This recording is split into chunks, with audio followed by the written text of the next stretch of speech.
बिस्मिल्लाहिर्रहमानिर्रहीम, अस्सलाम वालेकुम। वेलकम टू माय इस्लामी चैनल शफकत अली ऑफिशियल। उम्मीद करता हूँ कि आप सब लोग ईमान के आला दर्जे पे होंगे। सूरत बकरा की आयत नंबर 178 का तर्जुमा। ऐ लोगो जो ईमान लाए हो, तुम्हारे लिए कत्ल के मुकदमों में कसास का हुक्म लिख दिया गया है। आजाद इंसान ने कत्ल किया हो तो आजाद ही से बदला लिया जाए। गुलाम कातिल हो तो गुलाम ही को कत्ल किया जाए, और औरत इस जुर्म की मर्तकब हो तो औरत ही से कसास लिया जाए। हाँ, अगर किसी कातिल के साथ उसका भाई कुछ नरमी करने के लिए तैयार हो तो मरूफ तरीके के मुताबिक खून बहा का तस्वीया होना चाहिए, और कातिल को लाजिम है कि रास्ते के साथ खून बहा अदा करे। ये तुम्हारे रब की तरफ से तखफीफ और रहमत है। उस पर भी जो ज्यादती करे उसके लिए दर्दनाक सजा है। सूरत बकरा आशिया नंबर 176। कसास यानी खून का बदला ये कि इंसान के साथ वही किया जाए जो उसने दूसरे इंसान के साथ किया, मगर उसका मतलब ये नहीं है कि कातिल ने जिस तरीके से मकतूल को कत्ल किया हो उसी तरीके से उसको कत्ल किया जाए, बल्कि मतलब सिर्फ यह है कि जान लेने का जो फ़िल उसने मकतूल के साथ किया है वही उसके साथ किया जाए। सूरत बकरा आशिया नंबर 177। जहलियत के जमाने में लोगों का तरीका यह था कि एक कौम या कबीले के लोग अपने मकतूल के खून को जितना कीमती समझते थे उतनी ही कीमत का खून उस खानदान या कबीले या कौम से लेना चाहते थे जिस इंसान ने उसे मारा हो।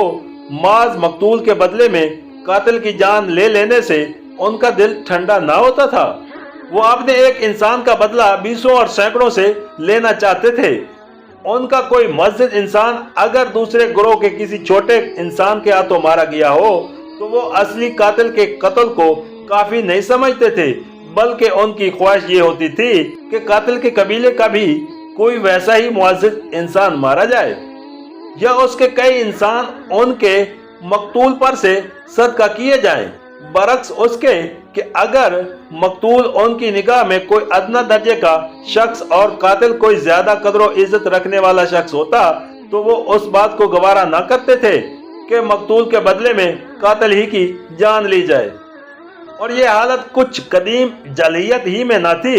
मौजूदा जमाने में जिन कौमों को इंतहाई मजबूत समझा जाता है उनके बाकायदा सरकारी ऐलानात तक में बसा औकात ये बात बगैर किसी शर्म के दुनिया को सुनाई जाती है कि हमारा एक आदमी मारा जाएगा तो हम कातिल की कौम के 50 आदमियों की जान ले लेंगे।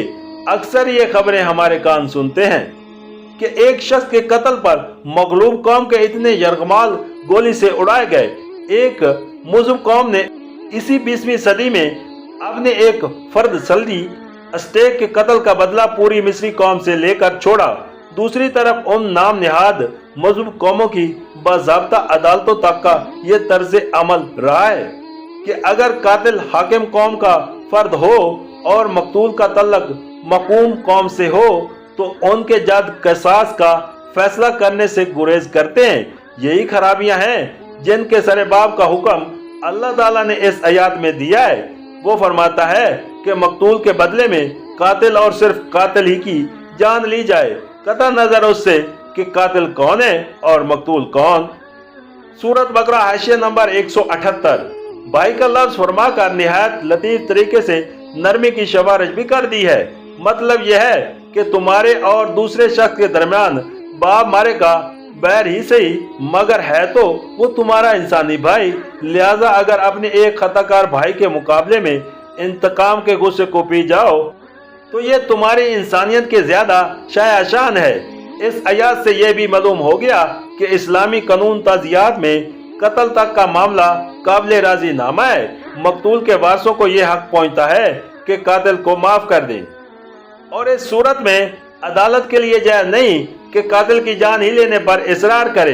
अलबत्ता जैसा कि बाद की आयत में इरशाद हुआ, माफी की सूरत में कातिल को खून बहा अदा करना होगा। सूरत बकरा आशिया नंबर 189। मरूफ का लफ्ज कुरान में बकसरत इस्तेमाल हुआ है।